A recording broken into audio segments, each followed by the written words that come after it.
Tu veux la vérité? Retiens ton souffle. Le 30 mai 2025, 9h41, Tribunal fédéral de Los Angeles. L'ambiance est si tendue que même les grincements des bancs semblent classés secret défense. Les caméras piratent les vapeurs de café, les doigts pianotent en sourdine sur des écrans. Puis la porte s'ouvre. Paris Michael Catherine Jackson traverse l'allée comme si chaque carreau de marbre déclenchait une alarme silencieuse.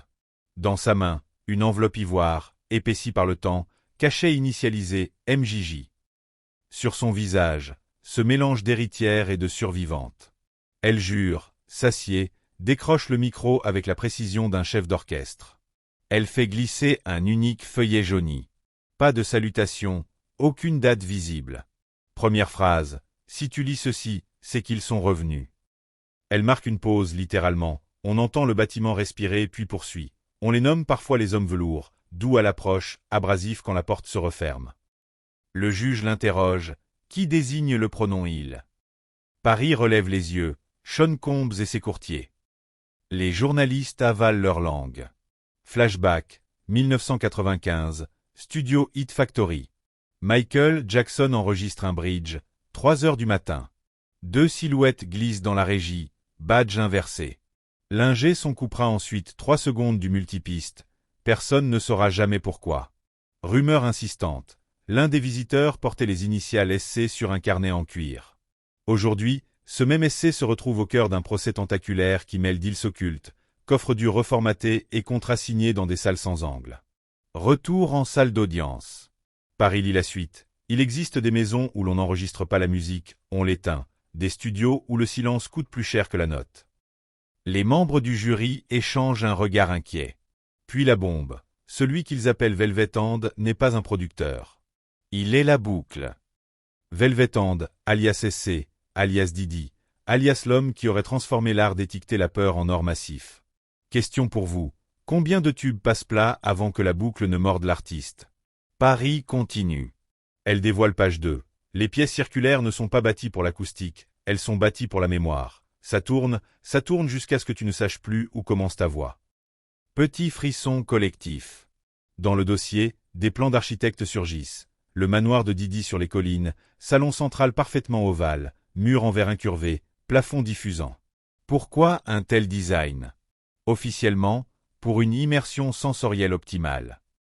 Officieusement, pour brouiller l'orientation temporelle et empêcher le témoin de fixer un point. Rappelons-nous, juin 2011, fête privée baptisée Session Velvet. Un danseur raconte avoir perdu la notion d'heure après 15 minutes dans le Visual Lop Room. Un styliste avoue avoir signé un avenant qu'il ne se souvient pas avoir lu. Tous décrivent la même nuance de rouge au sol, le même souffle froid dans l'oreille gauche, la même voix qui chuchote relax, tu es privilégié. Tout est présumé, mais tout se ressemble. Et maintenant, la fille du plus grand pop icône de l'histoire brandit la preuve que son père savait. Flashback, hiver 2008, ranch de Las Vegas. Michael confie à Paris. Ils aiment les miroirs parce qu'ils déforment l'horizon. On ne voit jamais le piège arriver droit. Il lui tend un bracelet incrusté d'un éclat de miroir et murmure. Si le reflet paraît trop parfait, casse-le. 13 ans plus tard, Paris casse le silence. Pourquoi Didi tout spécialement? Interne au bureau du procureur. Parce que ces contrats d'artistes contiennent une clause Velvet, paragraphe 17, invariable depuis 1998. Le prestataire accepte toute méthode d'amplification immersive afin de garantir l'alignement émotionnel de l'audience. Amplification immersive? Vaste euphémisme. Certains l'appellent reprogrammation affective. D'autres, contrôle subliminal monétisé. Vous hésitez? Posez-vous cette simple question. Combien de morceaux estampillés Bad Boy finissent dans vos playlists même quand vous ne les cherchez pas? Paris file vers la 3e page. Devant un tribunal médusé, elle prononce « Mon père écrivait, il existe un code, ZX, qui n'est pas une note mais un interrupteur. Si tu l'entends en boucle, fuis. » ZX, 2 lettres déjà repérées par des analystes forensiques audio dans au moins 6 singles produits par Didi entre 2004 et 2019. Fréquence sous seuil, inaudible au casque bas de gamme, détectable sur des moniteurs de studio. Coïncidence? Les statistiques rigolent à peine. À ce stade, le juge lève un sourcil. Que veut dire fuit? Paris répond, fuit la pièce, le contrat, l'homme en velours. Elle raconte alors un épisode de 2017. un conseiller artistique la contacte, propose un featuring discret raccord mémoire sur un projet philanthropique. 3 lignes suffisent à dévoiler la patte ZX. Elle décline. 2 semaines plus tard, des tabloïds la traitent de diva énergétiquement instable. Qui alimente les tabloïds. Cherchez la boucle. Regardez maintenant le plan global. 1993, premières accusations contre MJ. 2003, revanche médiatique. 2008, paranoïa qualifiée. 2009, décès. En filigrane, un fil rouge. Studio courbe, miroir, silence. Puis 2023, les premières poursuites fédérales visant Didi. 2024, perquisition dans 4 États. 2025, Paris-Jackson cite la Velvet Clause au grand jour. Et vous pensez encore que tout n'est que coïncidence? Petit détour. Un ancien garde du corps raconte sous serment qu'en 2006, Didi aurait proposé à Michael un package de préservation vocale, laser pour la gorge, micropuce pour sécuriser la tessiture et un droit de captation exclusif des harmoniques. Michael décline. 3 mois plus tard, un producteur anonyme demande à tester son micro-casque dans une pièce sans coin. Test annulé quand Michael s'aperçoit que la pièce n'a pas de plafond. Pas de plafond. Une parabole inversée. Les ondes montent, reviennent, saturent la conscience. On l'appelle la douce cage. Toujours présumé, toujours dérangeant. Paris déroule maintenant un ruban thermique, log de sécurité privée, mention SC Velvet, No Entry Gate B, daté 2006.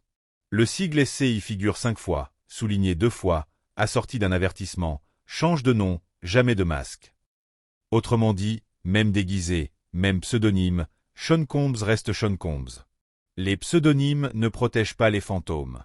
Flashback, juillet 2024, raid sur un entrepôt à Miami. Les enquêteurs trouvent des disques durs estampillés Lobe Trial.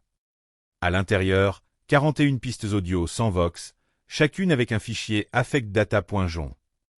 Chant, target mood. Valeur, docile, euphorique, dépendent. Voilà.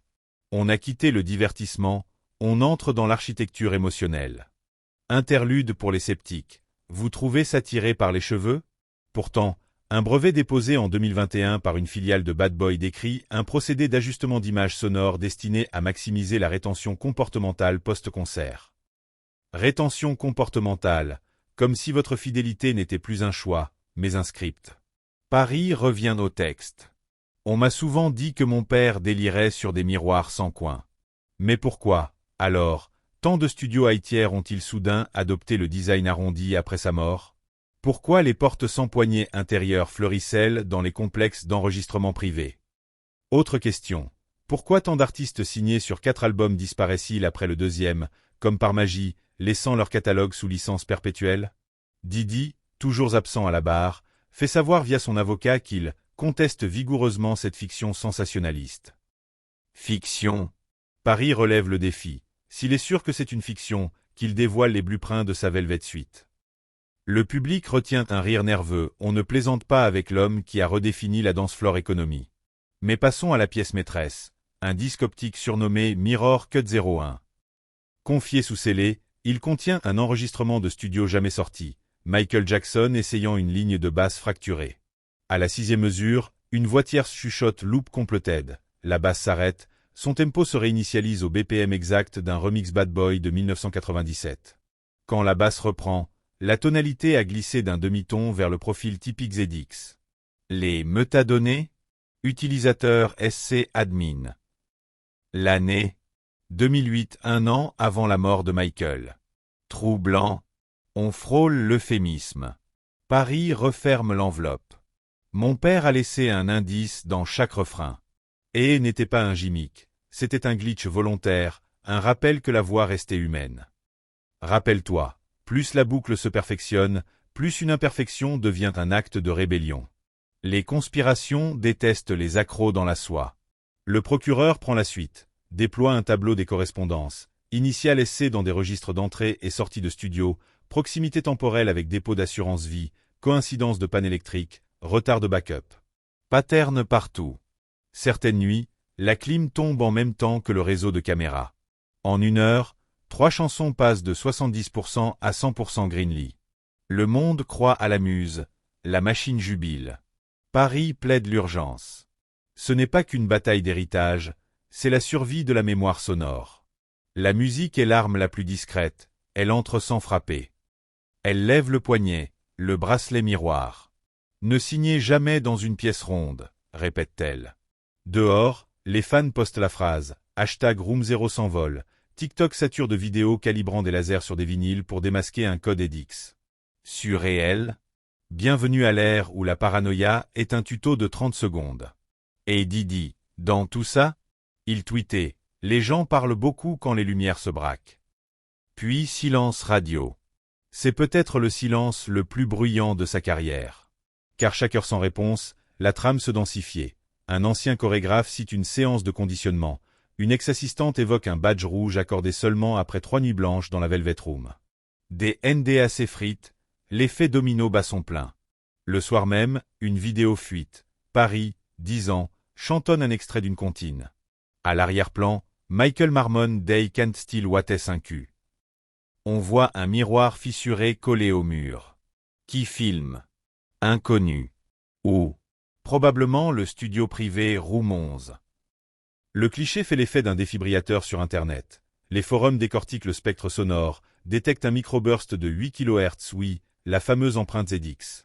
Confirmé. Le label garde le silence. Le doute s'évapore. Parallèlement, un architecte livre ses cadastres. Didi a converti son sous-sol new-yorkais en dôme à 360 degrés.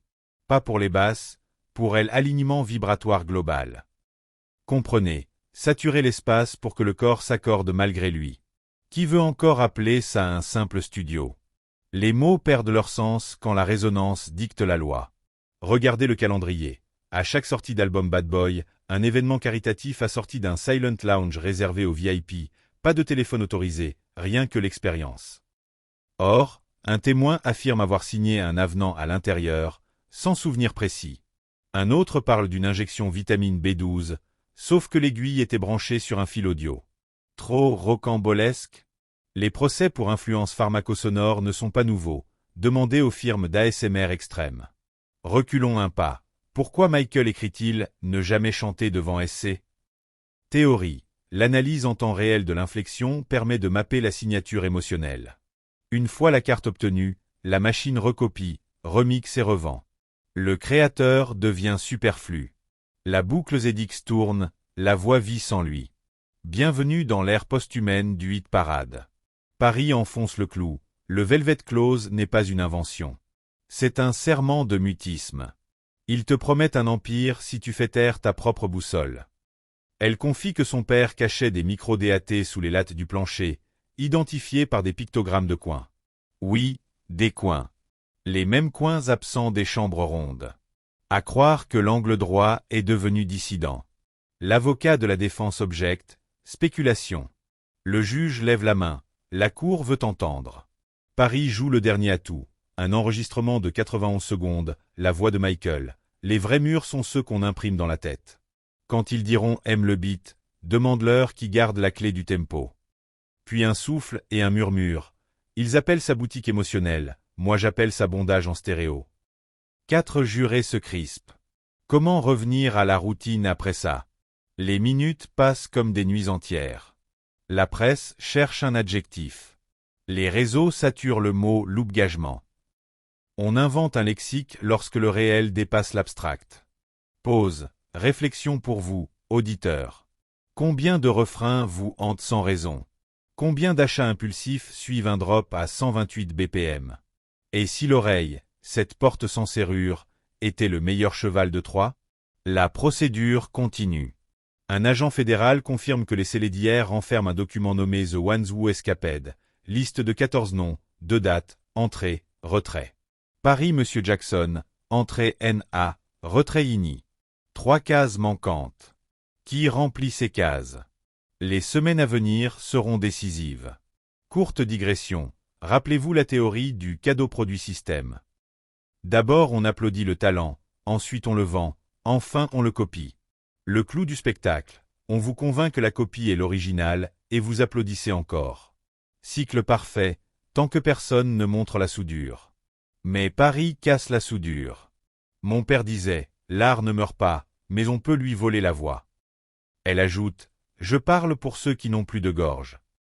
Elle vise Didi sans le nommer. Tu peux posséder les masters, tu ne posséderas pas les cœurs. Un procureur souffle, Tell Debt to Wall Street. Oui, parce que l'émotion est devenue capital risque. Retour sur Sean Combs. Son réseau social se tait depuis 48 heures. Pas un beat, pas une story. L'assourdissant silence d'un empire audio. Les rumeurs vont crescendo. Disque dur crypté, navette privée prête à décoller, rendez-vous avec un cabinet de gestion de crise vibratoire.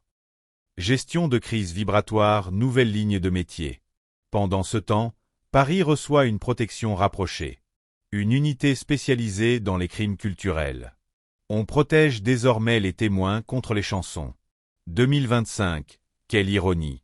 Les conclusions intermédiaires tombent. La Cour ordonne une expertise acoustique complète des studios Bad Boy de 1994 à 2020, démontage des panneaux velours, audit des miroirs optiques, cross-check des historiques MIDI. Les geeks d'hier deviennent les experts de demain.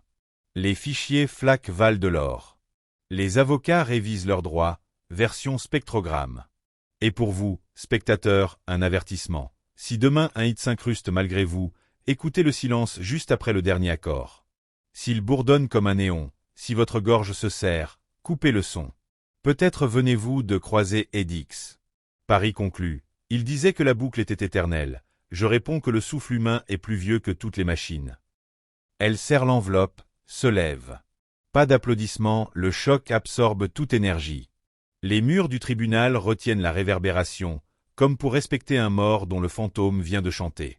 Didi, toujours muet. Mais la boucle, elle, vacille. Tout est allégué. Jusqu'au jour où vous tendez vraiment l'oreille. Alors, dans la craquelure du velours, on entend enfin battre le cœur nu de la vérité.